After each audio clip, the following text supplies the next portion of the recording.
चुनाव हुआ तो ये देश विखंडित। इनके पास न जनता रहेगी न ये रहेगी, न धन बचेगा। धन के लिए तो पहले ही कह दिया गया था कि चंडी मसाल लेके निकल, पहले विदेशों का धन साफ करेगा, इसके बाद भारत का।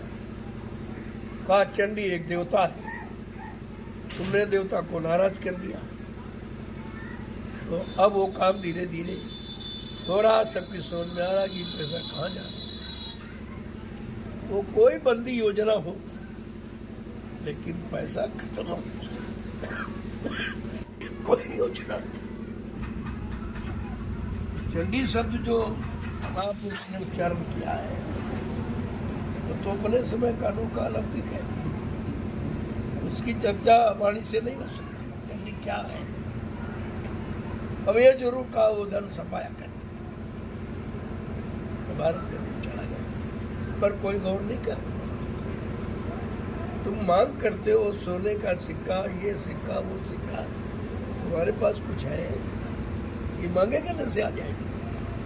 हाँ कुछ बचा है जो था वो सब। और ये बंदी व्यवस्था जो है, बंदी दास होता है, बंदी माने दास, दास का कोई इसलिए तुम्हारा कोई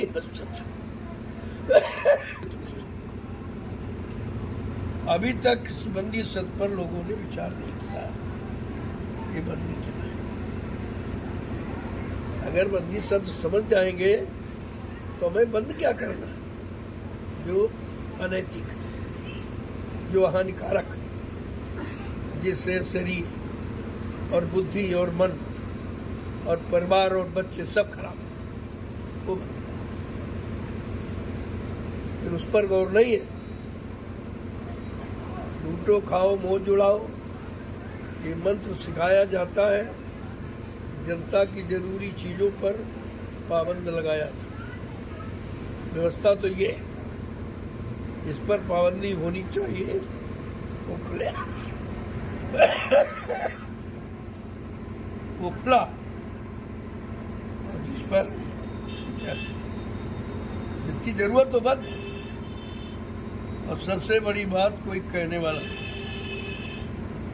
विपक्ष बिल्कुल पूर्णतया समाप्त हो चुका, क्योंकि विपक्ष में वही है जो पहले कर चुके।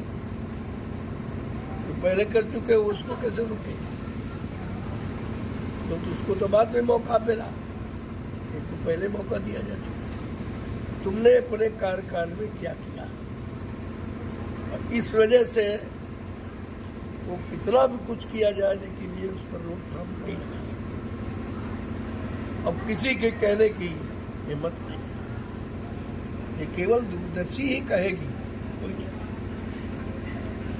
क्योंकि दूरदर्शी का अपना सिद्धांत सबके हित के लिए, व्यक्तिगत कोई सिद्धांत नहीं, व्यक्तिगत कोई लाभ नहीं, किसी तरह का व्यक्तिगत अधिकार नहीं, इसलिए दूरदर्शी कहेगी और कोई नहीं। इस सत्य पर लोगों ने विचार किया नहीं, जबकि 18 वर्ष दूरदर्शी का प्रचार कराएगा। सारे घोषणा पत्र को दिल्ली में भेजा गया, कमरे के कमरे भरे पड़े, उसी में से कुछ थोड़ा बहुत ये निकाल करके जोड़ गाड़ करके शुरू कर दिया। बाकी इन पर इनके पास कोई योजना, कार्य करने की कोई योजना नहीं है, केवल चुनाव की योजना है, महंगाई बढ़ाने की योजना है, टैक्स लगाने की योजना है, मांसाहार पाने की योजना है, शराब ठेके खुलवाने की योजना है। इसके अलावा कोई भी ऐसी योजना नहीं है जिससे भारत की जनता को लाभ मिले। और आप सपोर्टर हो, तुमको अधिकार मिला है। इतनी बार आपसे कहा गया था वोट हमारा वहां पड़ेगा जो ब्याज हमारा, हम पर शासन वही करेगा जो ब्याज हमारा। इसका मतलब हमारे देश की जनता ब्याज से दबी है, मूलधन से तो दबी ही है, लेकिन मूलधन के ब्याज से नहीं। क्योंकि जो पैसा इन लोगों ने वसूल करके विदेशी बैंकों में जमा किया है उसका भारत की जनता को ब्याज तक नहीं मिलता। अगर ब्याज मिल जाए तो कर्जा सब, कोई कर्जा नहीं। वो कर्जा का जो ये प्रचार करते हैं वो मूलधन को हड़प करने की योजना है। कहेंगे इनका कर्जा, उनका कर्जा, उनका कर्जा, उनका कर्जा। तुमको तो मालूम नहीं कि मूलधन कहाँ कहाँ जमा है। वो मूलधन को हड़प करने की योजना है। अगर लोगों ने नहीं समझा तो एक नई गरीबी और सामने आके खड़ी। अब उससे लड़ना किसी के बस की बात नहीं। मैं कहना नहीं चाहता हूं, लेकिन कहना पड़ता है, क्योंकि भारत की जनता का दर्द किसी के तो अंदर होना चाहिए। तरह तरह के प्रमाण उदाहरण दिए जाते हैं। महाभारत सबको दिखाया गया, लेकिन महाभारत में जो अनैतिक कार्य हुए उनमें किनका किनका सहयोग रहा और किसने उसका बहिष्कार किया। बहिष्कार करने वाला था महात्मा गांधी।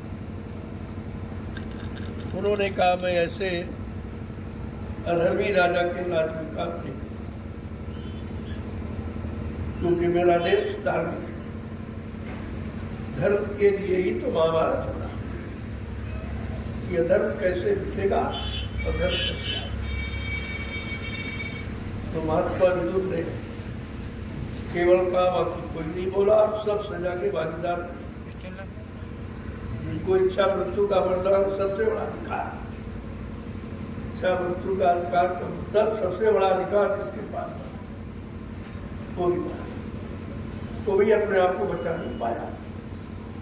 अधर्म की नीति किसी को पनपने की, लेकिन आज तो उसका कितना बोल रहा और तुम उन्हीं अधर्मियों का सहयोग करते हो। ये खाता तुम्हारा क्यों खोला गया था? कि लोग कहते थे भाई वोट कहाँ दे, कहीं तो देने पड़ेगा।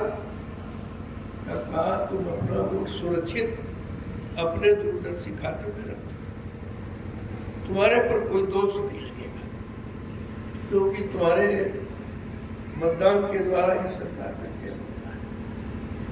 फिर वो जैसे काम करेंगे तुम्हारे वोट द्वारा चुना, फिर उसके भागीदार आप भी, आप बच नहीं सकते। इस सहयोग को दिया ये सबसे बड़ा दोष है।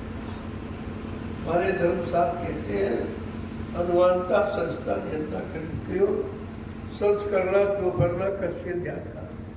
अनुमत माने सलाह देने वाला सबसे बड़ा दोषी है और आप सलाहकार।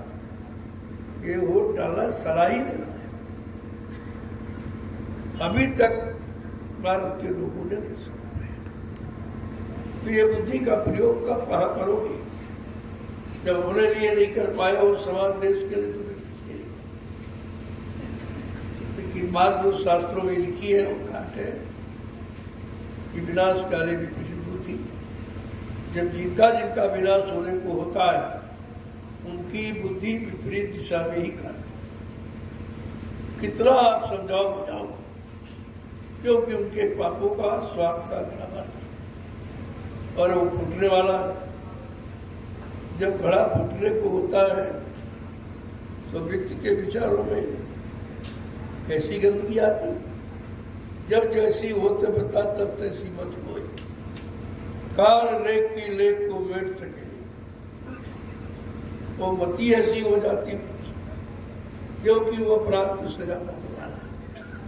यदि महात्मा चाहते हैं कि अपराध की सजा इसको न मिले, लेकिन मान लेगा तब तो न मिले, मानने के लिए तैयार। लेकिन वो कहते हैं कि भाई मैं जानता हूं कि आप नहीं मानोगे, लेकिन मैं बताऊंगा जो